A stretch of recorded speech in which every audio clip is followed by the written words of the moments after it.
السلام عليكم ورحمة الله وبركاته.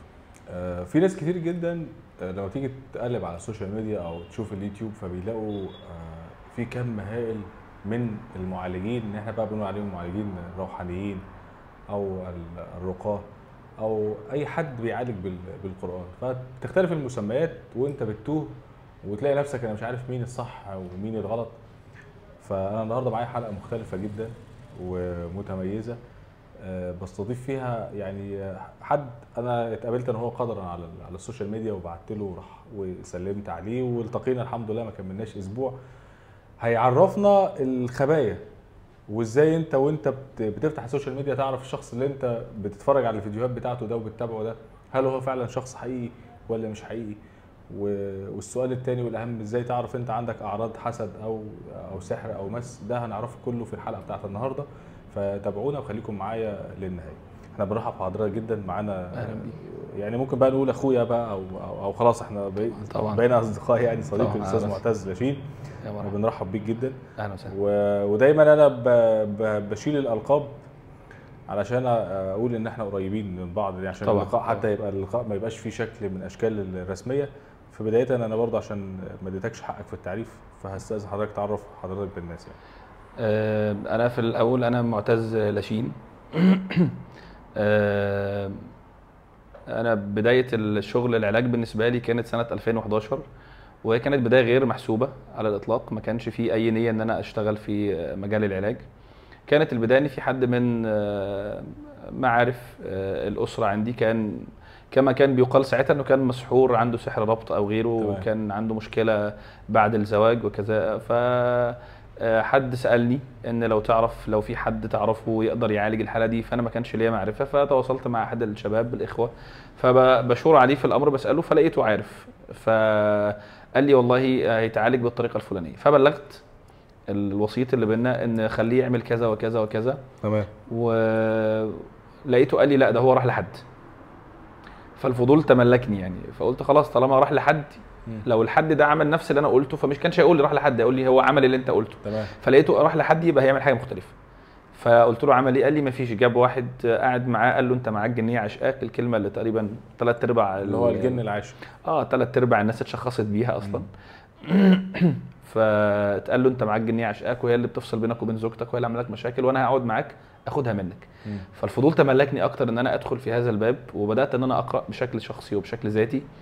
وكانت اول حلقه اعالجها كانت في اخر سنه 2011، وفضلنا مع بعض فتره طويله.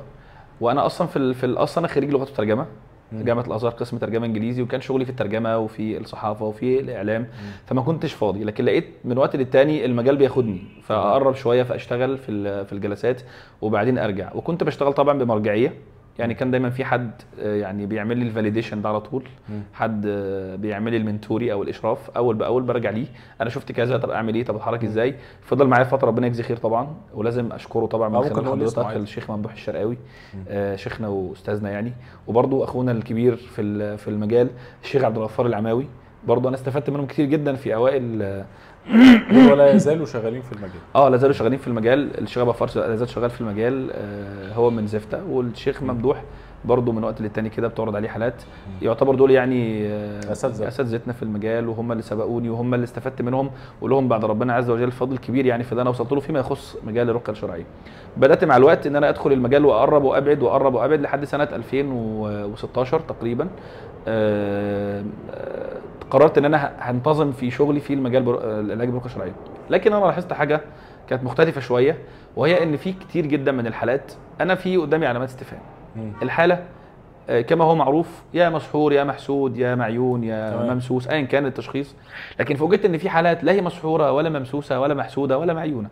فكان شغلي كراقي بيتوقف في الفتره دي على ان ما عندوش حاجه. انا بفصل هنا بقول ان هو ملوش علاقه بالحالات فقط الروحانيه خالص. بس كنت بحس بغيره داخليه ان انا بسيبه للمجهول، يعني انا بقول له ما عندكش، بس هو لا زال عنده نفس المشكله.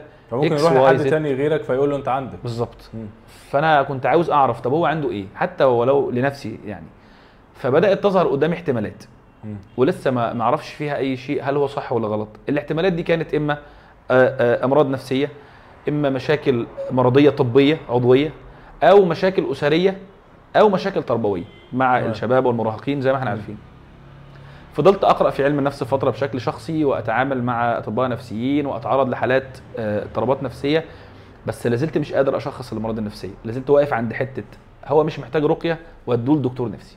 طبعا لا شك ان انا في البدايه قبلت بهجوم، واحنا ابننا مش مجنون، ومرض نفسي ايه ده، في شيخ قال جن عاشق، التاني قال ده مسحور ومدفون له في المقابر، الى اخر هذه السلطه زي ما انا بحب اسميها من الاعراض والتشخيصات التي ليس عليها دليل، وبتعطل الناس عن العلاج الحقيقي سواء كان طبي او نفسي. لحد ما قررت سنه 2021 ان انا التحق بكليه الاداب قسم علم النفس، وانا حاليا ان شاء الله داخل سنه رابعه ما شاء الله في اداب علم النفس جامعه عين شمس. وبفضل الله يعني بعد ما بدات الدراسه خلاص الامور تكشفت، او بلغه افصح واسرح يعني النضاره او العين اللي كنت بشوف بيها الناس اختلفت تماما. بدات تشوف الموضوع من كذا منظور مش بالظبط. وبدانا بقى ان احنا بنبقى متاكدين اصلا هل ده فيه فعلا سحر ولا مس، او دي اعراض نفسيه وهي بتاعت ايه تحديدا، سواء كانت اكتئاب، قلق، وسواس قهري، فصام، اضطراب ثنائي القطب. وبدانا كمان نحيل على اطباء نفسيين، وبدانا نحيل على مصحات للحالات اللي بتحتاج رعايه في الحجز في المصحه. في تقريبا عندكم الدكتور فتحي الشرقاوي، دكتور فتحي هو القائم باعمال رئيس قسم علم النفس عندنا في الكليه. ايوه صح. ومع الوقت بدا خلاص النضاره بقت اتسعت، وبفضل الله سبحانه وتعالى اقدر اقول انه مفيش حاله بتتعرض عليا من اكتر من 5 أو 6 سنين الا وليها تشخيص تقدر تفصل فيه. الا وليها تشخيص. والحمد لله حاليا بقينا بنقدم الخدمه العلاجيه النفسيه ايضا، والارشاد الاسري كمان، والارشاد التربوي ايضا في من ضمن الجلسات بتاعتنا. طب انا امتى بقى يعني امتى ان انا اقدر افصل ما بين اللي هي النفسيه والروحيه؟ شوف، هو الاعراض النفسيه متداخله بشكل كبير جدا مع الاعراض الروحانيه. تحديدا انا عندي مرضين نفسيين كبار جدا بيتشابهوا مع اعراض الحسد والعين والسحر الاثنين. المرضين دول هم الاكتئاب واضطراب ثنائي القطب اللي هو الباي بولر. يعني انا بس عندي دي بعد اذن حضرتك، يعني في مرضين نفسيين بيتشابه الاعراض بتاعتهم مع اعراض السحر والحسد والمس وايه تاني والعين. فانت ممكن يحصل لك لبس، انت تلاقي نفسك انت الحاجات دي بتحصل لك وتقول لا ده عين او ده حسد وهو مرض نفسي. بالظبط. يعني خليني اوضح مثلا، لما انا اقول اعراض الاكتئاب ايه هي الاعراض المنصوص عليها في الكتاب، والكتاب ده بالمناسبه هو معيار عالمي اللي هو DSM-5، اطباء نفسيين يعرفوه كويس جدا. والاعراض اللي انا هقولها دي هي الاعراض في مصر وفي الهند وفي روسيا وفي اسبانيا وفي امريكا، هي نفس الاعراض واحده، ما لها علاقه بالتدين وما لهاش علاقه بحاله الانسان مع ربنا عز وجل، وهي امراض نفسيه مش امراض دينيه. مثلا على سبيل المثال من ضمن الاعراض المشهوره جدا اللي هي اللاك اوف انترست، فقدان الشغف او فقدان الاهتمام بالاشياء. يليها المزاج السوداوي، بلاك مود، مزاج سوداوي او شعور بالكآبه. يليها عدم القدره على الاستمتاع بمباهج الحياه، الحاجه اللي كانت بتبسطني ما عادتش بتبسطني دلوقتي. يليها ارق شديد، يليها فقدان شهيه، ما بياكلش خالص، يليها فقدان وزن، يليها افكار انتحاريه. دي لو جينا نقولها دلوقتي من غير ما نكون بنتكلم عن السحر، اي حد دلوقتي بيتفرج علينا سهل جدا يرفع ايده يقول انا مكتئب. لو اتطبقت عليه المعايير دي من فتره، من اسبوع الى شهر كامل، مش على هيئه نوبات، تبقى نمط شائع متوغل داخل تفاصيل حياته. لكن الابس اند داونز بتحصل معانا كلنا، يعني واحد بينبسط وبيزعل، بينام وبيصحى، ده انسان طبيعي. نسبيه مش ماشي على خط مستقيم. انما انسان هو على طول الخط، التراك كله اعراض زي دي، واللي عايش معاه بيقول ده موجود. في الحاله دي هو يقول انا مكتئب. في الحاله دي بقول له بشكل واضح تعال نروح لدكتور نفسي، بلاش راقي. ولما بيحصل تعارض اصلا معانا اثناء الجلسات، احنا بنقول للناس بشكل واضح انا بعالج الاثنين، انا بشخص الاثنين. فلما اقول لك انت مش محتاج راقي، بلاش تخش في سكه مش كويسه. وانا برضو من خلالك حابب اقول معلومه مهمه جدا، ليه الراقي ما ينفعش يقول ان في اصابه وهو في حقيقه الامر ما فيش اصابه؟ ده بيحصل بيحصل كتير جدا. ان الراقي اما تحت ضغط العائله، ان الاهل متاكدين ان في سحر، فبيبداوا يزقوا الراقي انه يقول ان في سحر عشان بنتنا ما اتجوزتش، او الولد ما بيشتغلش، ما بيثبتش في شغلانه، او ما خلفتش، او اي مشكله إن كانت في البيت. بيشيلوا الحرج عنهم، يعني بيلودوا على المعالج. هم بيشيلوا حرج عن الولد ان في سبب منعه. مش بيشيلوا حرج عن الولد، هم بيختاروا السكه السهله في وجهه نظري. هو بيختار السكه السهله، فيبدا يضغط على المعالج. فالمعالج بيعمل ايه؟ هو شايف ان انا لو قلت اي كلام علمي عقلاني منطقي مش هيصدقوني، فخليني امشي معاهم واجاريهم في اللي هم عاوزينه. هم عايزين نقول ان في سحر، خلاص في سحر. ليه انا ما ينفعش اقول ان في سحر وفي الحقيقه ما فيش سحر؟ عشان سببين مهمين جدا. السبب الاول ان انا علشان اوصف علاج واقول ان في اصابه، لازم يكون عندي مجموعه اعراض 1 و2 و3 و10. فالمريض بيستهدف انه لما يمشي على برنامج علاجي خاص بالمرض اكس، لازم الاعراض دي مع الوقت تبدا تقل تدريجيا لحد ما تزول حتى يتم التعافي والشفاء. طيب انا عارف ان مفيش، وصفت برنامج علاجي لمفيش، بعد اسبوع 2 شهر فوجئت ان الناس بتتكلم ان الولد زي ما هو، البنت زي ما هي، انا زوجتي ما اتغيرتش، اذا اصبحت انا نصاب، اصبحت انسان غير سوي، اصبحت انسان كذاب. لان احنا بدانا في الاول اصلا سلكنا طريق مش هو الطريق المطلوب يا حضرتك. بالظبط. وده السبب الثاني اللي بيخليني ما ينفعش اقول. اول حاجه حفاظا على الامانه والشرف اللي لازم تتسم بيهم اي مهنه، خاصه اللي بتتعلق بالقران اللي هو العلاج برقيه. الحاجه الثانيه والمهمه ان لو انا قلت ان في اصابه ومفيش اصابه، لكن في اصابه ثانيه نفسيه، فانا بعطل المريض بتاعي انه يمشي في السكه السليمه. لو عنده اصابه عضويه، انا بعطل المريض بتاعي انه يروح لدكتور، بقول له خد برنامج علاجي خاص بالرقيه الشرعيه وسيبك من الطب. مع الوقت الحاله بتسوء، ودي بيقودنا لنقطه مهمه جدا، ان الاعراض الروحانيه، وانا بقول الكلام دي على مسؤوليتي الشخصيه، الاعراض الروحانيه مهما بلغت قوتها لن تؤثر على المريض انه يقتل نفسه او ينتحر او يموت، ما بتحصلش، على عكس الامراض الطبيه العضويه او الامراض النفسيه. يعني برضو دي معلومه مهمه جدا نطلع بيها النهارده، ان هو بيقول لك ان المرض الروحي اللي هي احنا بقى ممكن نقول عليها مس وسحر وحسد او العين او الاشياء البعيده عن العامل النفسي، يستحيل ان هي تؤدي لطريق ان انت تفكر في الانتحار. يبقى برضه نربطها بمعلومه ثانيه، ان اكيد اي طريق بيؤدي للانتحار هو مرض نفسي في الاصل، ملوش في الاصل ملوش ضغوط علاقه او امراض نفسيه. بالظبط. يعني يستحيل حد ملبوس او حد فيه مس ياخد نفسه ان هو ينتحر او انا ليا كلمه قلتها من اكتر من 8-9 سنين، ان المسحور لا ينتحر ولا يسلك سلوك عدواني لا تجاه نفسه ولا تجاه الاخرين. المسحور بيعطل ايمانيا ويعطل اجتماعيا ويعطل نفسيا، لكن لا يؤثر بالسلب. لا ما يتحطش في التعريف ده الاشخاص اللي هم معمول لهم سحر بالمرض، فهو كده بيسلك طريق المرض والوفاه. طيب برضو نسبه المرضى اللي تسبب لهم السحر في هذا المرض في الموت يعني، تمام، لا في المرض فقط يكادون يكونوا في حكم النادر. يا محمد، هو احنا مش بنصور يا محمد؟ طيب نرجع لها تاني. نسبة المرضى اللي تسبب لهم السحر في مرض زي الكانسر، زي الضغط، زي السكر، زي الغضروف، اي نوع من انواع الامراض العضوية المزمنة القاتلة، لا تتخطى 1/10%. قليلة جدا 1/10%. ليه بقول الكلام ده؟ علشان في فئة كبيرة جدا من الدجالين بيطلعوا بيقولوا ان ابنك ما عندوش السكر، دي عنده سحر، زوجتك ما عندهاش كانسر، ده عندها سحر بالمرض. مفيش حاجه اسمها كده. على مدار 14 سنه في المجال انا لم اقابل في حياتي الا حاله واحده فقط كانت مسحوره وكان عندها جلطه وتم اكتشافها من ناحيه الاطباء سنه 2017 او 18 تقريبا، وهذه الحاله كان عندها علامات السحر بخلاف المرض. علامات المرض كانت بالتوازي، يعني كان في مرض وفي سحر. هي علامات المرض اكتشفها الدكتور، علامات السحر انا اكتشفتها. تمام. لما عرضناها للرقيه فوجئنا ان في عندها سحر، وحضر عليها العرض وبفضل الله عولجت. كانت طالعه على السلم متشاله، كانت نازله على السلم بتجري، ودبت فيها الحياه بعد ما كان النصف الايسر من الجسد كله مشلول، ما كانتش بتتحرك ولا بتتكلم ولا بتشوف ولا بتحرك ايد ولا رجل، وربنا سبحانه وتعالى عافاها بعد كده وشفيت تماما بسبب الرقيه الشرعيه. دي حاله واحده فقط. لكن هل يمكن ان انا اسحب هذه القاعده على كل مريض انه يبقى مسحور؟ لا. ومع ذلك مع رفضي لهذا التعميم، انا مش قصدي المرض، انا قصدي الانتحار.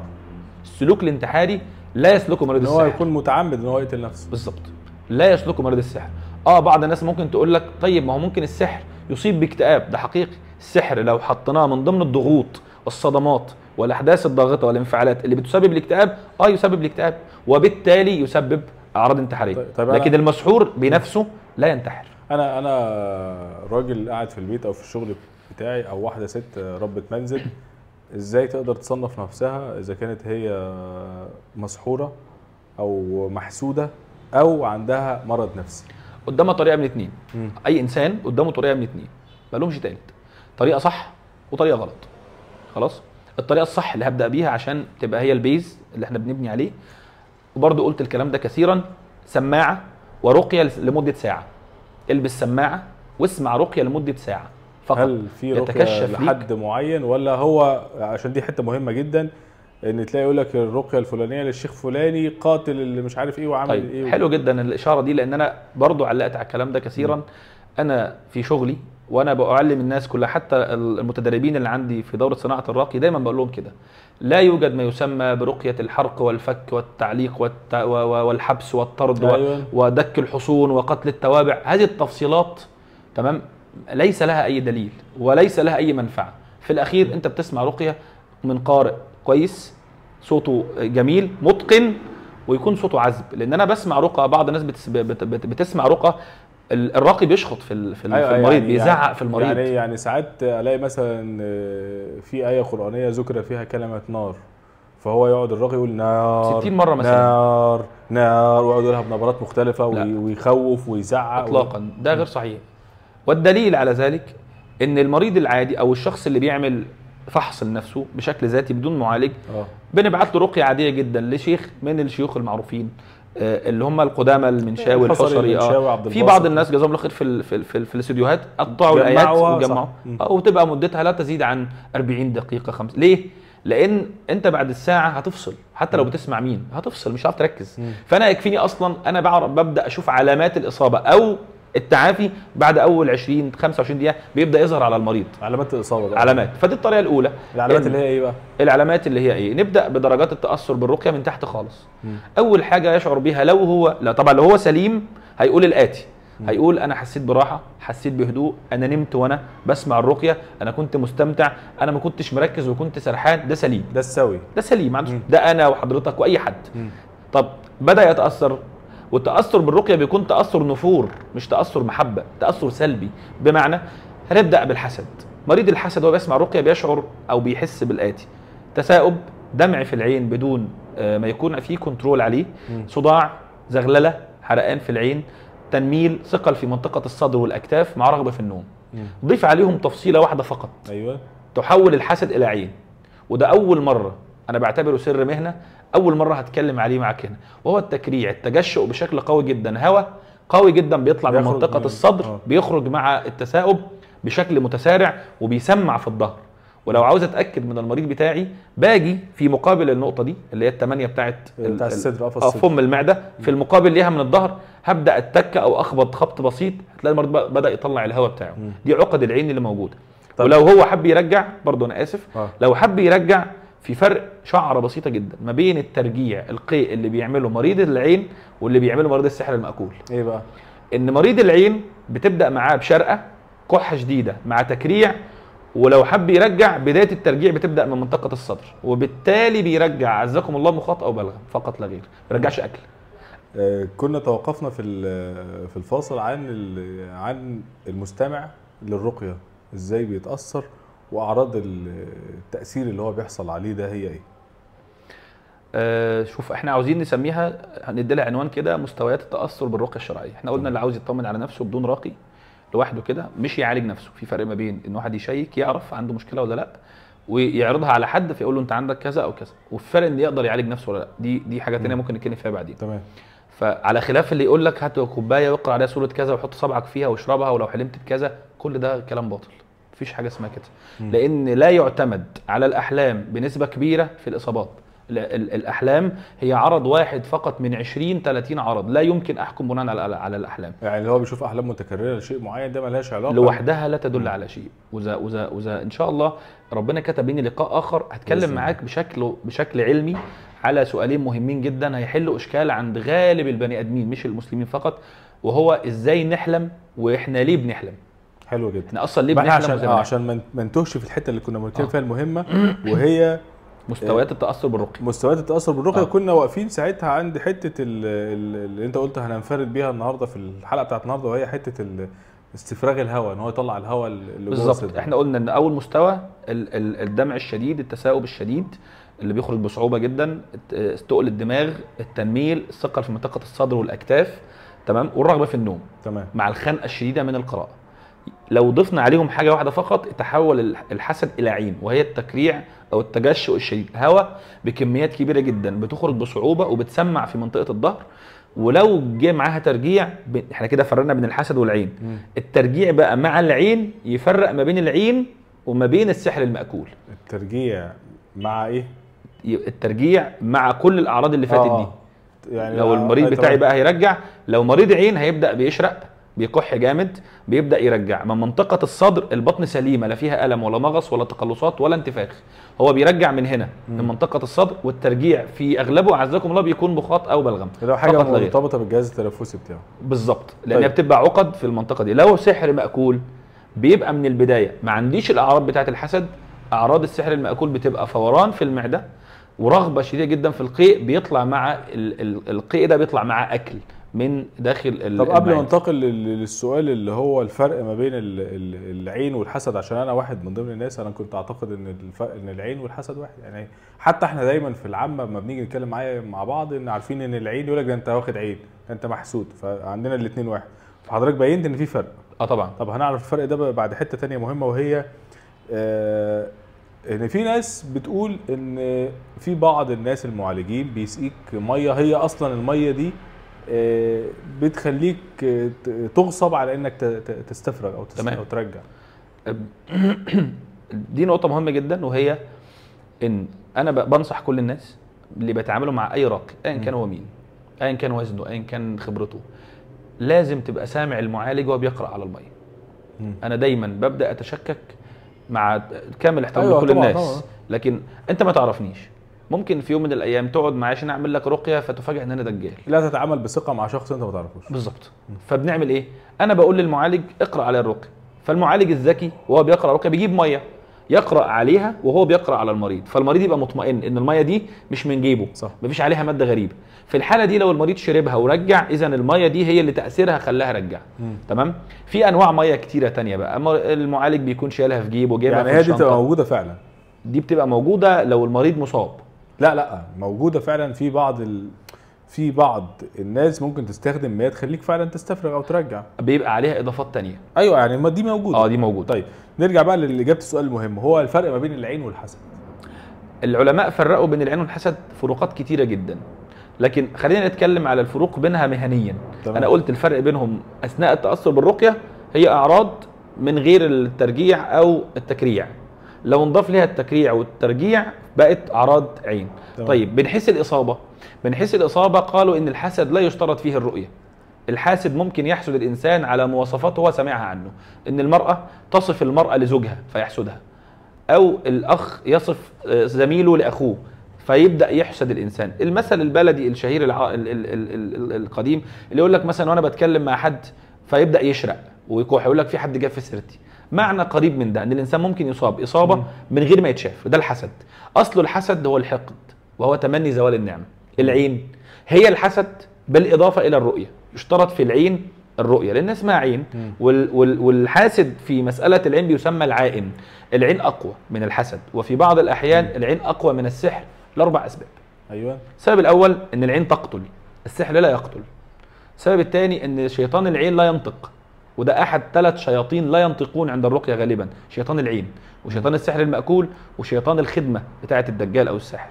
فشيطان العين لا ينطق، اما شيطان السحر فينطق. رقم 3 العين تصيب فورا، وده وارد في حديث صحيح مسلم، حديث سيدنا سهل بن حنيف لما رآه عامر بن ربيعه وقال ما رأيت اليوم ولا جلد مخبأة، فسقط سهل على الأرض مرة واحدة.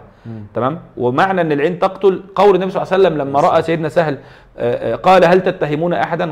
قالوا عامر بن ربيعة، فقال صلى الله عليه وسلم علامة يقتل أحدكم أخاه، ما قالش علامة يحسده، فعبر عن العين بالقتل.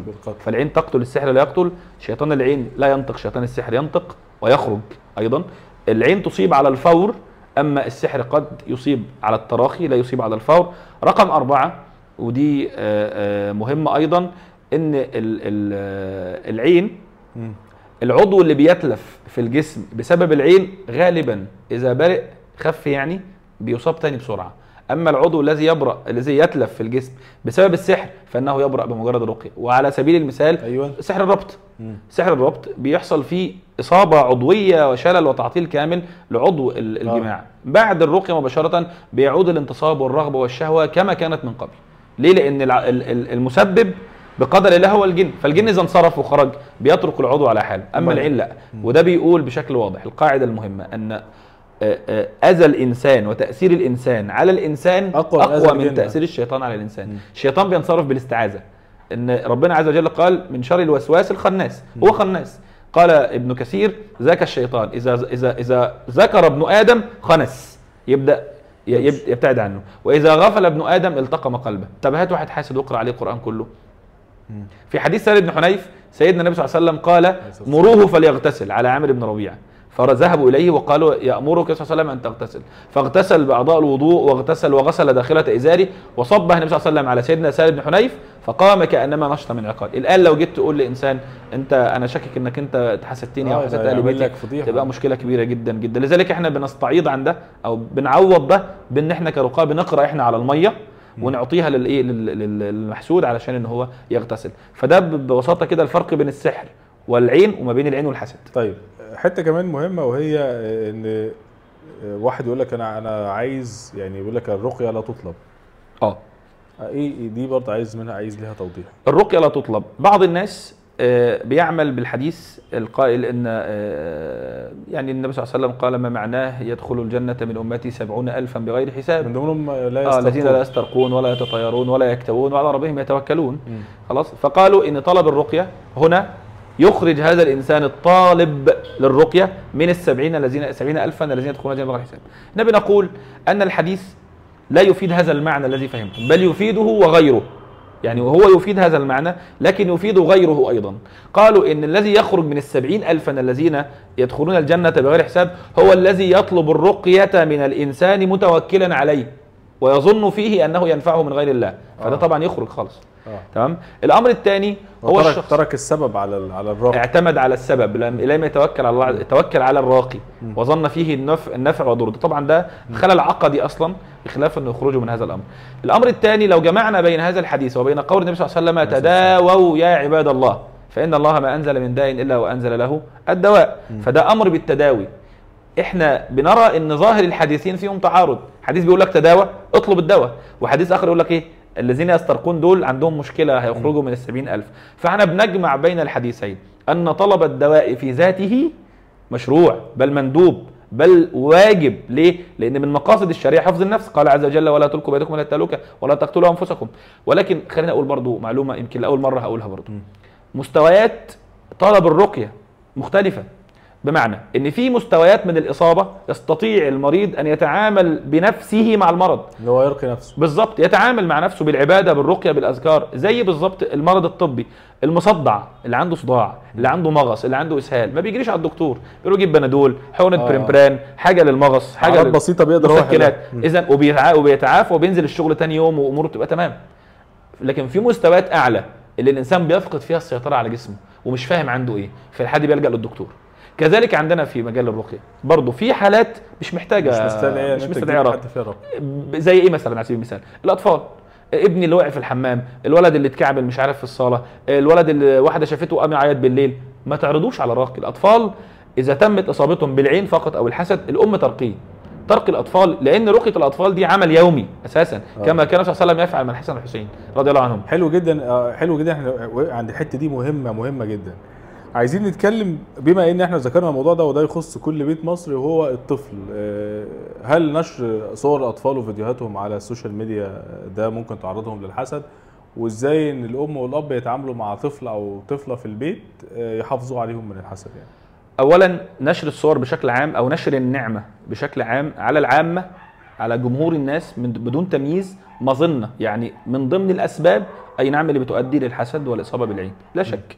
احنا حتى يعني امبارح قرأت خبر يعني نشروه النهارده ان البنت اللي طالعه الاولى على الجمهوريه في الثانويه العامه هي والدها في حادث، حصل لهم حادث والان هم في العنايه، ربنا يا رب يعفو عنهم. كل سنه لازم. مش عارف السبب ده، وانا اطلعت بنفسي على حالات كثيره جدا لشباب كانوا بيلعبوا في الجيم 6 شهور و10 شهور وسنتين، بعد ما بدا يصور نفسه بالعضلات وبدات الجسم ويبدا ياخد شكل فورمه معينه، مع الوقت اللي حصل عنده قطع في الرباط، اللي حصل معاه حادث واتمنعوا تماما ان هم يمارسوا هذه الرياضه. زوج وزوجه، واحد 2 مخطوبين في يوم خطوبتهم رفعوا صورهم، فالاعين نالت منهم، مع الوقت بيحصل فسخ بيحصل انفصال. مش بقول ان كل فسخ وكل انفصال سببه بعين وحسد، لكن ده من ضمن الاسباب، ده من ضمن الاسباب لا شك، ده رقم واحد. فالاطفال بيصابوا بالعين والحسد اسرع من غيرهم، لان الاطفال لا يصل اليهم الجن بشكل مباشر. الاطفال لا يصابون بالسحر، تمام. الاطفال بيصابوا 3 اصابات فقط: اصابه مباشره بالعين والحسد، اصابه غير مباشره من خلال الاصابه بتاعه الام الطفل بيتاثر، ومن خلال وجود الجن في البيت الطفل بيتاثر. في الحالتين دول الطفل لو جه لقيته تعبان عنده مشكله بنحيه، ما بشتغلش عليه، بشتغل على الام او على البيت. ده بيبقى بالنسبه لي معلومه جديده يعني، ده بالنسبه لي دليل يعني اللي هو الجن لا يؤثر في الاطفال، في الاطفال بشكل مباشر. يعني برضو بعض المسلسلات اللي تعرضت لشكل ان الطفل ممكن الجن يتلاعب بيه او ان هو يلبسه او يعني بيحصل في حاله واحده فقط. بيحصل في حاله واحده فقط، انا يعني اعدها جريمه. ايه هي كانت بتتسمى زمان في الزمن القديم بفتح المندل. فتح المندل ان النهارده نموذج قدامنا يا جماعه، نموذج اهو، في بيت اتسرق منه ذهب او اتسرق منه فلوس. بعض الناس بتبدا تدور على حد يشوف لهم مين اللي سرق الفلوس، فبيجي دجال او ساحر معاه خدمه بيستعين بيها من الجن. هذه الخدمه جن غيبي محدش شايفه، عشان يبدا يتواصل مع العالم المادي اللي هو احنا لازم يتلبس في شيء مادي وسيط عشان يعني نشوفه بيتحرك. هذا الوسيط اما يكون الدجال نفسه او وسيط من البني ادمين البشر او شيء من الجمادات، يحرك كوبايه، يحرك مروحه، يوقع حاجه. فبيجيبوا طفل صغير، بيعملوا حاجه اسمها فتح المندل او كشف المرايه او غيره. بيجيب طفل صغير دون البلوغ عنده 7 سنين 6 سنين 5 سنين يكون بيتكلم، يحطه على رجله ويغطيه بملايه او شال ويحطه قدامه مرايه ويبدا يسلط عليه الجن للاسف الشديد. فيبدا الولد يغيب عن الوعي ويتكلم، فيقول له قول انت شايف ايه في المرايه، او شايف ايه على وش والدك، او شايف ايه في كان بيجيبوا احيانا حله فيها لبن ويحطوا فيه نقطه حبر. ده كارثه. فالزرقان اللي بيبقى على وش اللبن بيبقى شكل المرايه، مرايه. فيبدا الولد يشوف نفسه، بعد كده يبدا يشوف صور بتتحرك داخل المرايه ويبدا يبلغ شفت فلان دخل الاوضه الساعه كذا، خرج من البلكونه ومعاه كيس فيه كذا وفيه كذا. وبعدين بقى تبدا الحريم تزغرط ويبداوا يتهللوا ان احنا خلاص عرفنا الحرامي ويلا هنرجع الذهب اللي اتاخد والفلوس اللي اتسرقت، وهم بيشعروش ان هم ارتكبوا اكبر جريمه هتستمر مع هذا الولد اللي هو عنده 5 و6 سنين لحد ما يموت، الا ان يتداركه الله عز وجل ويتعالج. وعلى فكره بالمناسبه لازم اقول الكلام ده هنا، ان اول جزء في مسلسل المداح، انا مش عايز اقول اسم المسلسل ماشي بس ماشي، لا ماشي يلا، لان هو بيناقش هذه القضيه. تمام. اول جزء في المسلسل انا كنت منتظر حلقه من الحلقات ان حد يقول ان في حد في عيله البطل كان بيمارس العلاج وانه اتفتح بيه المندل، لحد ما جت الحلقه تقريبا حاجه و20 والدته قالت له ان ابوك كان بيفتح بيك المندل، لان صابر شخصيه البطل كان معاه خدمه. الخدمه دي انا بسميها اقتران، ودي هنتكلم عنها بشكل مفصل بعد كده. دي باب عظيم جدا من ابواب السحر اللي محدش للاسف ابواب السحر مش ابواب النفع يعني. لا يعني في ناس بتقول لك ان هو بيبقى معاه ناس، لا خالص. طب عشان احنا ما نتفرعش فيها. نرجع لحته ازاي الطفل اللي اتاذى ده. ده اللي هو عن طريق بقى فتح المندل او كشف المرايه او الكلام ده كله. احنا خلاص ده من ضمن الحالات النادره اللي بيتم فيها استخدام الطفل او لبس الطفل بالجن، وهو ما بيتاذيش الا بفعل فاعل بقى. لكن الجن لا يصل اليه. تمام. لو حصل ان الولد بدا يشتكي بدور على الام، ده القاعده، بدور على الام او على المكان اللي الولد عايش فيه، يبدا يشوف اشكال على الحيطه، ناس بتمشي معاه، حد قاعد له على السرير الى اخره. السؤال الثاني او الجزء الثاني من السؤال، ازاي الاهالي يبداوا يحصنوا اطفالهم او يتعاملوا مع الاطفال اذا كانوا مصابين؟ تقريبا التعامل واحد. انا دايما يعني بنصح كل ام في بيتها انها تواظب على رقيه الاطفال. رقيه الاطفال بسيطه جدا، ان الام بتجمع كفينها وتقرا فيهم الفاتحه 7 مرات، الاخلاص والمعوذتين 3 مرات، فواتيح سوره البقره، ايه الكرسي واخواتيم سوره البقره، وما تيسر من الدعاء. اثناء القراءه الرقيه هي النفث او النفخ الخفيف، وهي بتقرا تنفخ في ايديها اللي هو وتمسح جسمها، يكون فيه هواء او بخار ميه طالع بس ملامس للماء. بالظبط، هواء لطيف خالص على الايد، والام تمسح بيه جسم الطفل مره مرتين 3 كيفما شاءت. ودي رقيه النبي صلى الله عليه وسلم الحسن والحسين رضي الله عنهم. طيب لو كان في اصابه، بعد ما بعمل الرقيه دي بقرا نفس الايات بنفس العدد على ميه، وابدا اغسل بيهم الاطفال كل يوم مره لمده اسبوع فقط لا غير. لا اسمعه رقيه الولد، ولا ادهله زيت مقروء عليه، ولا اعرضه برنامج علاجي حفاظا على نفسيته. ده التعامل مع الاطفال لو كانوا مصابين او لو كانوا غير مصابين في البيت. هل اذاعه القران الكريم في البيت تشغيلها بيكون له حاجه يعني، وعايز اجابه في الموضوع ده تكون قاطعه، ما تكونش اجابات اللي هي بتتقال يعني اذاعه القران الكريم في ناس كتير بتبقى مشغلها في البيت 24 ساعه، هل بيكون لها تاثير ايجابي؟ احنا عارفين اذاعه القران الكريم من احب الاذاعات للناس كلها بفضل الله، لكن اذاعه القران الكريم ليست كلها قران، يعني فيها فقرات قرانيه. تمام. وفيها برامج وفيها ايات وفيها ابتهالات وفيها اذان وفيها غيره. لا شك ان تشغيل القران بشكل مستمر او متقطع له فعاليه، لكن الاصل عندي قول النبي صلى الله عليه وسلم ان الشيطان ينفر من البيت الذي تقرا فيه سوره البقره. ده حديث واضح وصريح في افضليه تشغيل سوره البقره. تمام. يعني لو سوره البقره ساعات بتختم او بيتم قراءتها في اذاعه القران الكريم بس على فترات. على فترات. يعني ممكن مثلا في خلال يوم او يومين ممكن تقرا سوره البقره، هل تاثيرها بيكون زي ما كنت تقرا مره واحده؟ طيب خلينا نشتغل بنفس المنطق بتاع السليم والمريض. لو الشخص سليم ما عنديش مشكله في البيت وانا عايز سوره البقره بغرض التحصين، انا بقراها في بيتي كل يوم مره. انا بتكلم في العموم مش اقصد لا، ما انا عايز اقسم، لان ربما دي كنت تساؤل في ذهن حد. صحيح. ان انا عندي السليم اللي بيته ما فيش فيه مشكله ولا هو تعبان، يقرا سوره البقره للتبرك هو لوحده كل يوم، او كاقصى حد كل 3 ايام مره، يقسمها على ال3 ايام. واذا اشتغلت في التلفزيون او قناه المجد او اذاعه القران الكريم ما فيش اي مشكله. تمام. طب المريض اللي عنده مشكله في البيت، لا، بيشغل سوره البقره بشكل متواصل لمده 24 ساعه مع برنامج علاجي تاني هنبقى نتكلم عليه بعد كده لو انا عاوز اطهر البيت بتاعي من المشكله اللي فيه. تمام. ففي كل الحالات تشغيل سوره اذاعه القران الكريم افضل من عدم تشغيلها. صحيح. لا شك. طيب قصه المراه اللي انت او ست البيت اللي كانت في المنوفيه اللي انت اتكلمت عنها في البوست المشهور، تمام، ملخصها هي كانت يعني ربنا سبحانه وتعالى بعد سنوات طويله من الزواج وفي اولاد ربنا ما منش عليهم ان هم يكملوا مع بعض، فحصل انفصال.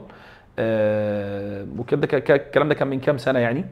فجاءت الزياره في مكان العلاج الخاص بنا وعملنا معاها جلسه، فكان من ضمن الحاجات اللي بنتكلم فيها فوجئنا ان اعراض الحسد والعين موجوده. فذكرت موقف كان غايه في العجب يعني. هي بتقول انا زوجي لما حصل انفصال ساب لي البيت والاولاد واداني نفقه والمؤخر وكل شيء، وقال لي انت يعني اكنك زوجتي غير ان انا مش معاكي. فمعاها كل الامتيازات، الاولاد والبيت. نادر جدا جدا. فطبعا في يوم من الايام وهي نازله البيت ففوجئت بواحده من جيرانها بتقول لها يا بختك حتى وانت مطلقه محظوظه. طب يا ريت جوزي يطلقني وياخد مني ويديني كل حاجه زي ما انت عملتي كده، انا حتى متجوزه ومش متهنيه. طبعا ده كلام بيدل على بجاحه الحاسد في العصر اللي احنا فيه ده. مع الوقت بدات تحس باعراض، لما قرانا عليها رقيه تعبت جدا جدا بشكل فظيع واتاذت من الرقيه جدا. خدت برنامج علاجي بفضل الله، بعد اسبوعين تواصلت معنا وكانت كويسه جدا وامورها تمام. وطبعا كانت البشرى الطيبه ان بعد حوالي 2 أو 3 من الرقيه تواصلت معايا ولقيتها بتقول لي انا بكلمك باذن زوجي. فانا باركت لها انها تزوجت، قالت لي لا ده زوجي ربنا كرمه ورجع لي تاني. قلت لها طيب حاولي بقى تخبي هذا الامر عن هذه الحاسده، وده شيء اجتماعي احترازي، ديفنسات لازم نعملها مع الحسده عشان ما يبقوش متوغلين جوه حياتنا يعني. ما شاء الله. يعني خلاص احنا ان شاء الله يعني ممكن 10 دقايق بالظبط.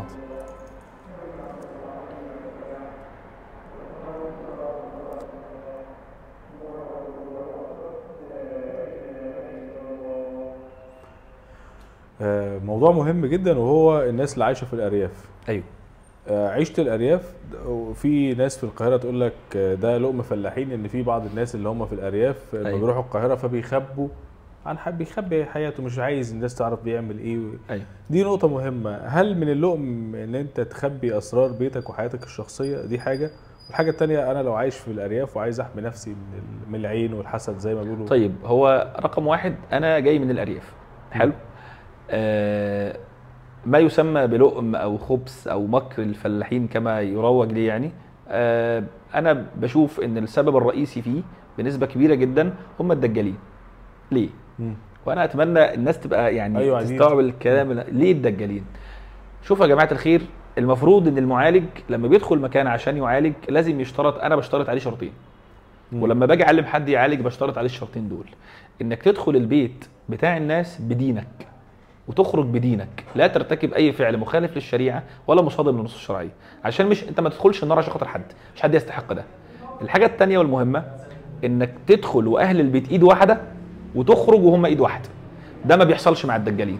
ان الدجال بيكون متارجت انه لما يدخل البيت بيبقى مركز مع الناس، يوقع سلايف في بعضهم، يوقع ضرائب في بعضهم، يوقع اخوات، فيقول فلان اللي عمل، فلان اللي عملت، علان اللي عمل، فلان اللي سوى، ده اللي دفن. فبيخرج من البيت والناس بقت مشغوله بالانتقام. انت فاهم قصدي؟ يعني صحيح. الناس مشغوله، او ايوه انا فاكره انها اللي شربتني كذا، انا فاكره ان هو كان بيبص لي بصه مش كويسه في يوم الفرح، انا فاكر انه سلم عليا بايدين الاثنين وده مش من طبيعته. بدات الناس تربط احداث ما فيش بينها ربط منطقي اصلا. وقد يكون عشان جاب تدلل. معلومات من القرين في الحاجات اللي زي كده ولا بيستخدمهاش؟ لا بيستخدمها، بس هو مش محتاج يستخدمها، لان الناس لما بتثق في حد بتقول. فهم اصلا في سياق الحكايه اللي هو انا جاي لك وبقول لك والله يا شيخ معتز أنا بديك مفاتيح. انا شاكك ان ابن عمي هو اللي عمل حاجه مثلا، او بيقولوا كلام في سياق الحكايه ان انا معلش انا معايا في البيت 4 سلايف تمام، بس سلفتي اللي جايه بعد دي انا بشوفها مش مرتاح لها. انت اديت له ماده يبني عليها ان فلان ده هو اللي عامل لك مشكله. طب ايه اللي بيحصل بقى لما يدخل بيت والتاني والتالت والرابع؟ هو بيشيع هذا الشك في قلوب الناس. الشك ده بيغير علاقات الناس، وده اللي حاصل دلوقتي. الحته الثانيه المهمه اللي احنا كنا بنتكلم فيها هو انا عايش في الارياف ازاي احمي نفسي من الحسد، خصوصا ان كل البيوت في وش بعض، البيوت متلاصقه، الحياه متشابكه، كلنا عارفين اخبار بعض. هو دايما انا بقول ان الحاسد واحد من 4 اشخاص. الحاسد في العموم في الارياف وفي المدينه وفي كل الكوكب واحد من 4 اشخاص، جار او قريب او صديق او زميل. ليه الاربعه دول؟ عشان فيهم 3 صفات. أيوة. الصفه الاولى التنافس، الصفه الثانيه له نفاذ الى البيت، يعرف يدخل بيتك في اي وقت، ما هو قريبك او صاحبك او جارك، وله اطلاع على النعمه، له اطلاع على يعني يشوف انت اشتريت، جبت، اتجوزت، خلفت، عملت، بنيت، الكلام ده كله. فالثلاث صفات دول بيخلوا الاربع اشخاص اللي انا قلت عليهم مظنه ان هم يحسدوا، لكن اللي هم اصلا اقرب ناس ليك. اقرب الناس لنا. ما هو الحسد ما بيجيش يعني، فلسفه الحسد قائمه على التنافس. يعني انا هحسد واحد في امريكا ليه؟ انا ما فيش بينه وبينه اي تنافس اصلا. هو ما خدش حاجه مني، لكن المقربين من بعض. وانا بقول دايما الارياف مشكلتها ان بيوتها راكبه على بعض. صحيح. تمام، البيوت راكبه والناس اصلا قاعده يعني جوه بيوت بعض. وكمان مع قله الدين اللي حاصله للاسف الشديد عند بعض الناس، اصبح في توغل وفضول وتسلط على اخبار الناس. يعني بقول دايما الحاسد لو انت ما حكيتلوش هو هيحكي لك. وكده تعرف عظمه الفقه الاسلامي لما قالوا زمان انه لا يجوز شرعا على الضيف اذا صاحب البيت قال له اقعد هنا انه يقعد هنا، لا يجوز شرعا. ليه؟ لان صاحب البيت اضرب عوره بيته. فلما يقول له اقعد هنا ما ينفعش ينتقل من دماغه كده، هو اتهم نفسه وحط نفسه في مكان شبهه. طيب انا اعمل ايه علشان احصن نفسي؟ التحصينات الشرعيه اليوميه التي لا تتضمن العزله ولا مقاطعه الناس ولا سوء الظن فيهم. يعني كلام الناس المتكرر بتاع في ناس بصلي في حياتي يا جماعه، اللي حاطط مناخيره في حياتي يرفعها، انا من ساعه ما الناس عرفت عني كذا وانا مش عارف اقوم ولا اقعد. لا، في جزء كبير جدا من الوقعات والاخفاقات دي ممكن تكون ابتلاء من الله عز وجل، مالهاش علاقه بالعين، وممكن تكون عقوبات. فقبل ما يبدا يتهم الناس ان هم حاسدينه لازم يشوف علاقته بربنا اصلا عامله ازاي. صحيح. التحصينات الشرعيه اليوميه، المحافظه على الصلاه، الاذكار، الوضوء اغلب وقت اليوم، النوم على وضوء واذكار النوم، بر الوالدين، حسن الخلق، الصدقه الجاريه، صله الرحم، محبه الناس، بذل المعروف، النهي عن المنكر. كل دي امور بتخلي الانسان يعني في منطقه اشبه ما يكون محصن. اقوى عمل خير من خلال تجربتك وممارستك شايفه ان هو بيكون حمايه كبيره جدا من الحسد ومن السحر؟ حاجتين، خليني اقول هم حاجتين. حاجه ذاتيه تمام لازمه للانسان، وحاجه متعديه. ماشي، نبدا بالذاتيه. الحاجه الذاتيه اللازمه للانسان هم الصلاه والاذكار. اقوى سلاح في مواجهه الشيطان الصلاه، الفرائض تحديدا، ودي احب الاعمال الى الله عز وجل. وردت في الحديث القدسي: وما تقرب الي عبدي بشيء احب الي مما افترضته عليه. وفي الحديث النبوي عن النبي صلى الله عليه وسلم لما سئل اي الاعمال افضل قال الصلاه لوقتها. تاني حاجه الاذكار. الاذكار دي حصن حصين وحاجه غايه في الجمال والعظمه والروعه، جالبه للخير ودافعه للشر. دي حاجه ذاتيه. يعني قلت ليه ذاتيه او لازمه؟ يعني نفعها لا يتعدى الشخص، ده انا بحصن نفسي. وشيء تاني نفعه متعدي، وهي الصدقه. الصدقه من انفع ادويه الحسد، نفعها متعدي لكل الناس. يتصدق بنيه حفظ المال، بنيه البركه، شفاء الاولاد، المحافظه على الخير، الاستمرار عليه، القبول من الله عز وجل. الصدقه من انفع ادويه الحسد. ما شاء الله. انا عايز اقول لك يعني من اكتر الحلقات اللي انا عملتها في المجال ده راح فيها راحه نفسيه والله. يعني دي حاجه اقول لك في الفيديو، وما شاء الله عندك معلومات كبيره وكتير. يعني انا النهارده تقريبا نص المعلومات اللي اتقالت في الحلقه احنا صورنا مثلا حوالي 40 دقيقه مستمرين. لا، ال 40 دقيقه في منهم 20 دقيقه انا اول مره اسمع بيهم، برغم ان انا تابعت ناس كتير وشفت ناس كتير. فيعني نسال الله ان ينفع بك يعني. يا رب. بس عايز اختم بس في الختام بقى. اتفضل. وحاجه صغيره كده، وهي شجره السدر، هل زراعتها في المنزل له فائده؟ وهل فعلا الورق بتاعه له فائده في السحر والحسد والاعمال والكلام ده، ولا هي عاده شائعه ما بيننا؟ برضه زي ما اتعودنا هنحط قاعده، الاصل فيها ايه القاعده؟ القاعده بتقول ان العلاج من انواع المجربات. العلاج من المجربات. يعني المجربات يعني كوبايه الماء الساقعه على الريق بتعمل كذا، جربناها فنفعت. جربها الثاني والثالث والرابع والعاشر فنفعت، اذا ممكن نمشي بيها. فالعلاج من باب المجرب، مفيش عندي نص بيقول ده، يعني انا بجرب العشبه دي، بجرب النوع ده. الصدر تحديدا تمام ورد فيه اثار كتير جدا، كما ورد في الطب النبوي، كما ورد في كتب الامام السيوطي وغيره، ان انه بينفع من الحسد وبينفع من السحر. احنا بنعمله احيانا في برامج العلاج، مش دايما، بنعمله احيانا بمعدل 7 ورقات صدر بيتغسلوا ويطحنوا او يضربوا في الخلاط، ينضفوا على الميه ويقرا على الرقيه، تنفع باذن الله. ليه؟ هي ليها منافع كبيره جدا، لكن مجرد زراعتها لا، هي زي شجره، الانتفاع بيها يكون بالطريقه اللي انا قلتها. الناس تقول لك انها بتطرد الجن من المكان. لا، مفيش حاجه اسمها كده. لا يطرد الجن الا ما ورد عليه نص، اللي هو الاستعاذه والاذكار وسوره البقره والتحصينات. يعني موضوع طحن ال7 ورقات ده علاجي مجرب اجتهادي، علاجي ومجرب لانه اجتهادي، ليس فيه نص. زي المسك اللي بيتحط على الزيت، زي الملح اللي بيتحط على الميه، كلها حاجات اجتهاديه، كلها حاجات مجربه، لكن لم يرد فيها نص. لا لم يرد فيها نص. واحنا بنعتمد على ان كل حتى الحبوب الطبيه اللي في الصيدليات كلها اجتهاديه، مجربات، جربوها على عينه معينه نفعت فمشوها على بقيه المجتمع وهكذا، وجابت نتيجه كويسه جدا. انا بشكرك جدا جدا، يعني يعني انت حضرتك الجمال في الحوار، والجمال في حضرتك ان حضرتك جامع ما بين الدراسه النفسيه والدراسه الروحانيه. الحمد لله. ودي نادرا ما بنلاقيها، يعني دايما بنلاقي ان في نص حاضر والنص الثاني غايب للاسف. انا بشكرك جدا، انت نورتنا في الكلام، ونتمنى يعني بجد والله مش كلام وفض مجالس، احنا نلتقي تاني مرارا وتكرارا، يعني لان ان شاء الله اعتقد احنا عندنا في مواضيع كتير قوي في الموضوع ده ده حقيقي فيها. ده حقيقي. ومره اخيره احنا بنشكرك وانت نورتنا والله. ربنا يخليك. اختم لنا بدعاء بتحب تقوله دايما يعني. والله انا دايما في دعائين يعني احبهم دوما. دعاء علمه يعني لنا الشيخ رحمه الله عليه الشيخ ابو صالح الحويني، كان يقول دوما يعني كنت اكثر من هذا الدعاء على طول: اللهم اجعل لي في قلوب العباد ودا. فلما سئل ليه بتدعو بهذا الدعاء قال: لانه علامه الايمان. قال عز وجل في اخر سوره مريم: ان الذين امنوا وعملوا الصالحات سيجعل لهم الرحمن ودا. فكان يدعو دوما: اللهم اجعل لي في قلوب العباد ودا. الدعاء الثاني ما ورد في الصحيحين من حديث ابن عمر رضي الله عنهما قال: كنت أعد للنبي صلى الله عليه وسلم في كل مجلس 100 مرة يقول: رب اغفر لي وتب علي إنك أنت التواب الغفور. دول يعني أفضل دعائين الإنسان لا يزال لسانه رطبا بذكر الله، يقولهم وهو في المواصلات وهو في الشارع وهو في منتظر في العيادة وهو قاعد فاضي، ما يعطلش لسانه عنهم يعني. وربنا يتقبل منا رب جميعا. والله انت نورتني والله، ربنا يحفظك. اتمنى بقى عن قريب ان احنا نلتقي تاني ان شاء الله في اي وقت تحت امرك. يعني اتمنى ان احنا نكون النهارده كنا يعني ضيوف خفاف على القلب زي ما بنقول يعني. ان شاء الله طبعا الحلقه ديت على الساوند كلاود وعلى اليوتيوب، وهتلاقوها على برضه على الفيسبوك. لو حابين ان انتوا تتابعوا الاستاذ معتز فهتلاقوا الرابط بتاعه في التعليقات سواء على اليوتيوب او على الفيسبوك، تقدروا تشوفوا الصفحه الشخصيه بتاعته، وان شاء الله مش هتندموا يعني، شخص يستحق المتابعه باذن الله. ربنا يخليك. السلام عليكم.